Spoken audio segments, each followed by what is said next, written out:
Magandang gabi mga kaistorya. At ngayon muli na namang nagbabalik ang inyong Miss Kim. And now it's time for Miss Kim Love Stories Secret Files. Ang ating kwentong mapapakinggan ngayong gabi ay may pamagat na Ang Gabi-Gabi Kong Lihim.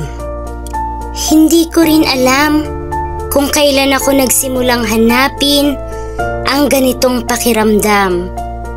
Siguro dahil matagal na akong walang boyfriend, walang lambing, walang haplos. Parang ako na lang palagi ang nagbibigay sa pamilya, sa trabaho, sa mga kaibigan. Pero ako, kailan ko ba nabigyan ng kahit kaunting ligaya ang sarili ko? 11:00 na ng gabi, tahimik ang buong bahay. Sa kabilang kwarto, natutulog na ang nanay at ang kapatid ko.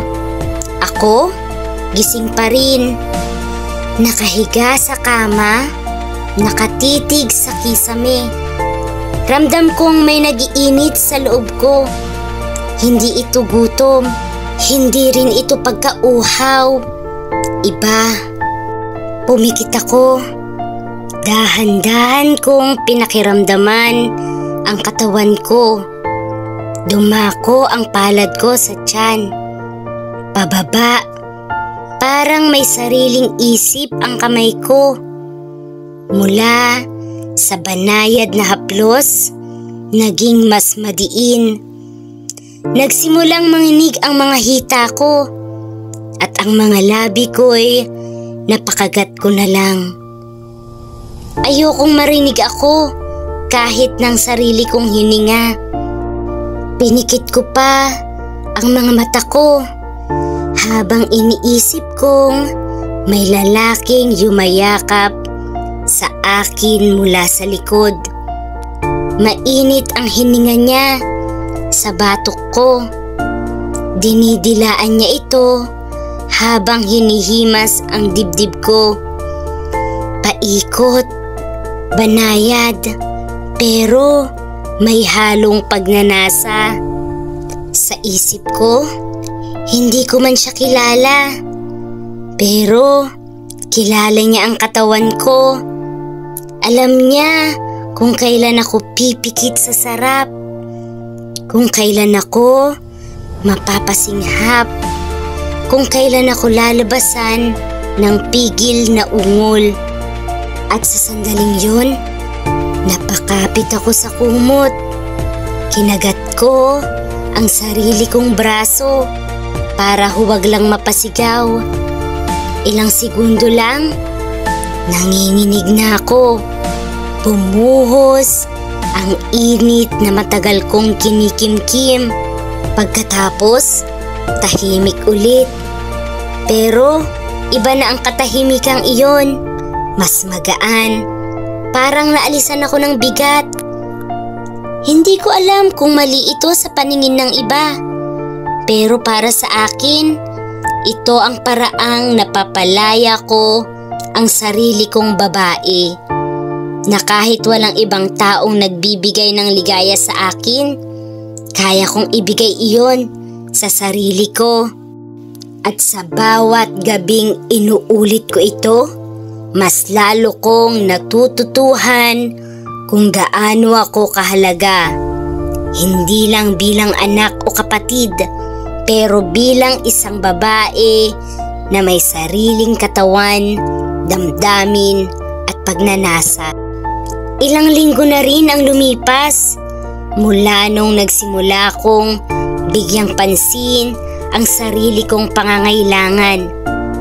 Gabi-gabi, palihim kong nilalasap ang init na ako lang ang nakakaramdam. Sa bawat haplos at ungol na pilit kong kinikimkim, parang mas lalo kong nakikilala kung sino ako. Pero isang gabi, may nangyaring hindi ko inaasahan. Katulad ng dati, 12:00 na ng gabi. Nakapatay na ang ilaw. Tanging ilaw lang mula sa lampshade ang nagbibigay liwanag sa kwarto ko. Suot ko lang ay maluwag na sando at manipis na panty. Humiga ako sa kama. Marahan kong hinaplos ang sarili ko. Pumikit ako at iniisip ko na naman ang lalaking matagal nang laman ng pantasya ko. Si Kuya Enzo. Boardmate siya ng kapatid ko.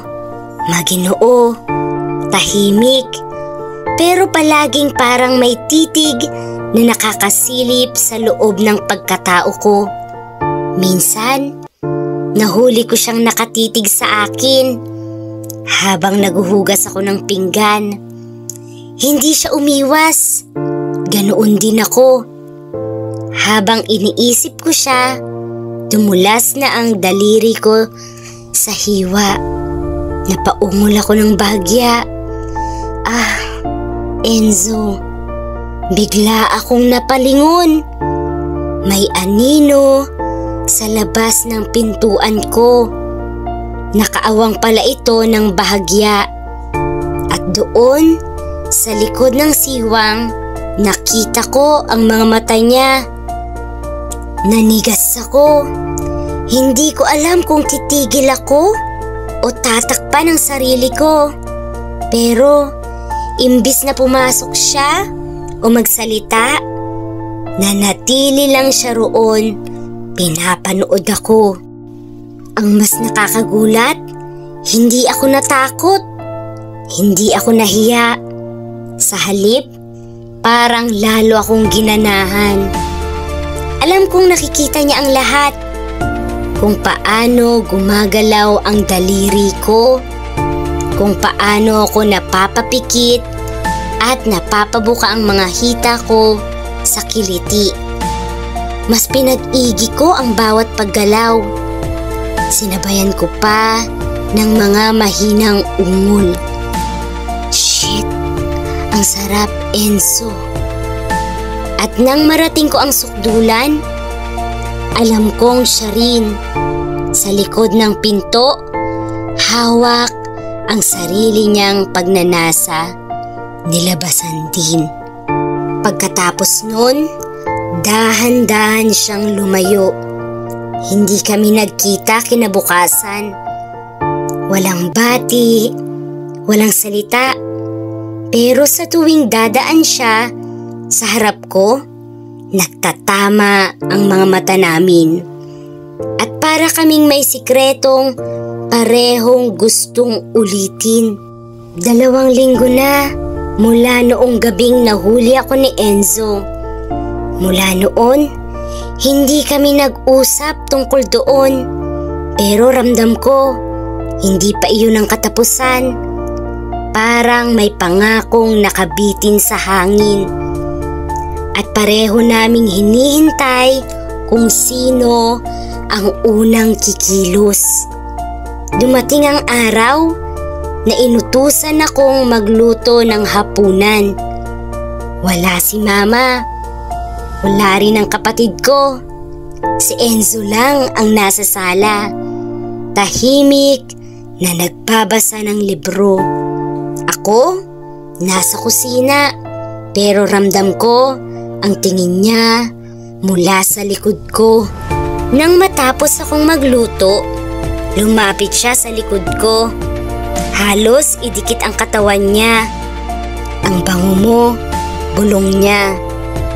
Not sa ulam, kundi sa leeg ko. Napapikit ako. Hindi ako umimik. Hinintay ko kung ano ang susunod. At may sumunod nga. Marahan niyang hinawakan ang bewang ko. Humigpit ang hawak. Idinikit niya pa ang katawan niya. Ramdam ko ang matigas niyang pagkalalaki. Bumubundol sa likod ko. Napakagat ako sa labi. Enzo, mahina kong sabi. Pero hindi para pigilan siya, kundi para ipakita na gusto ko na rin. Hinawakan niya ang kamay ko. Hinila papunta sa kwarto niya. Walang salita. Doon, dahan-dahan niya akong pinaupo sa kama niya. Humarap siya sa akin. Hawak ang magkabilang pisngi ko. "Gusto mo ba talaga?" tanong niya. Malalim ang boses. "Gusto ko," sagot ko. Diretso, walang hiya, walang takot. Hinalikan niya ako. Noong unay marahan, tapos naging mapusok.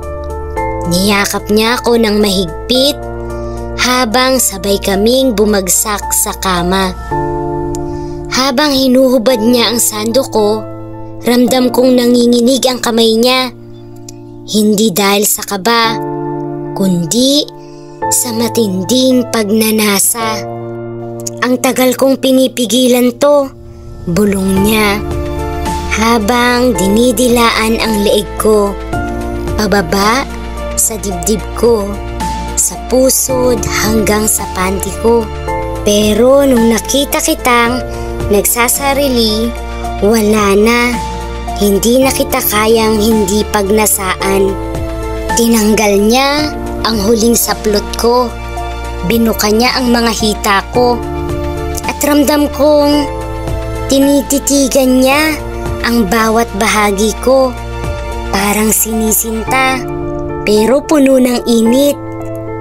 At noong dumausdos na ang dila niya sa gitna ng pagkababae ko, napaangat ang likod ko sa sarap.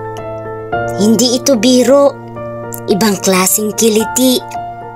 Paulit-ulit niyang nilaro ang dila sa sensitibong bahagi ko, sabay salo ng daliri sa lagusan ko.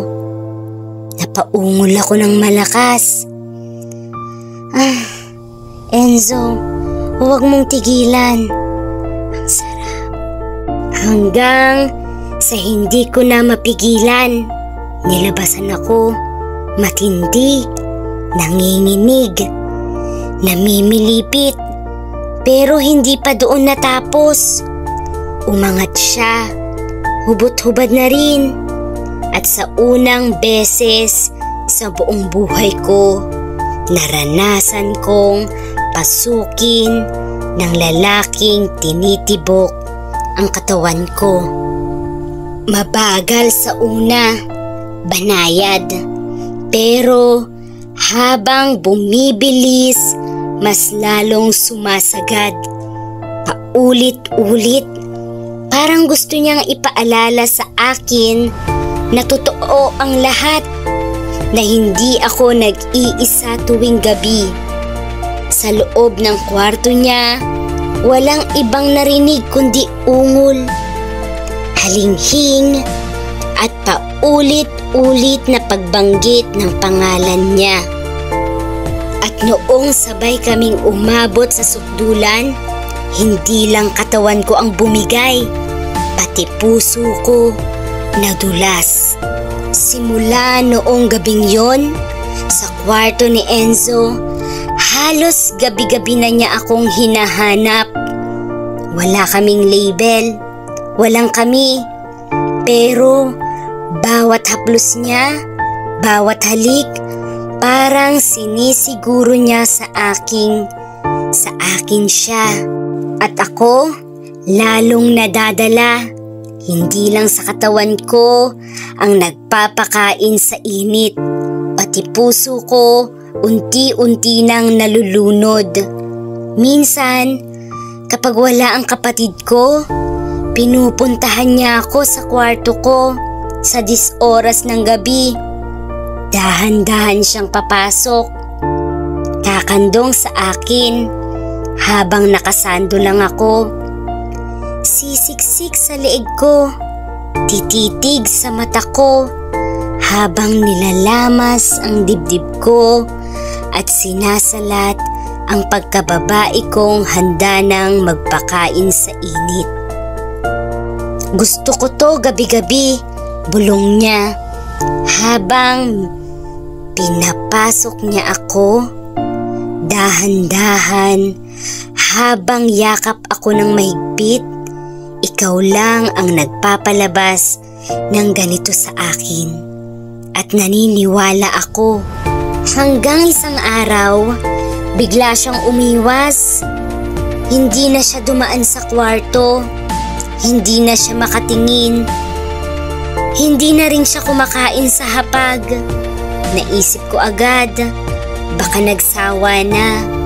Ginamit niya lang ba ako? Pero kinabukasan, may narinig akong usapan ng kapatid ko at ng isa pa naming boardmate. Bakit daw hindi mo pa sinasagot si Enzo? Grabe ang effort niya sa'yo ha. Napalunok ako. Parang biglang umikot ang tiyan ko. Siya pala talaga ang gusto niya. Hindi ako. Ako lang ang pantawid init. Nagkulong ako sa kwarto buong hapon. Gabi na nang kumatok siya. Pwede ba tayong mag-usap? Boses niya. Mababa pero may pakiusap. Hindi ako sumagot. Binuksan ko ang pinto at umupo sa kama. Tahimik lang. Umupo siya sa tabi ko. Hawak niya ang kamay ko pero hindi ako tumingin. Hindi kita ginamit, sabi niya. Diretso. Alam kong mali. Mali ito. Lalo na't kapatid mo ang gusto ko noon. Pero simula noong gabing nahuli kita, nagbago ang lahat. Tahimik pa rin ako.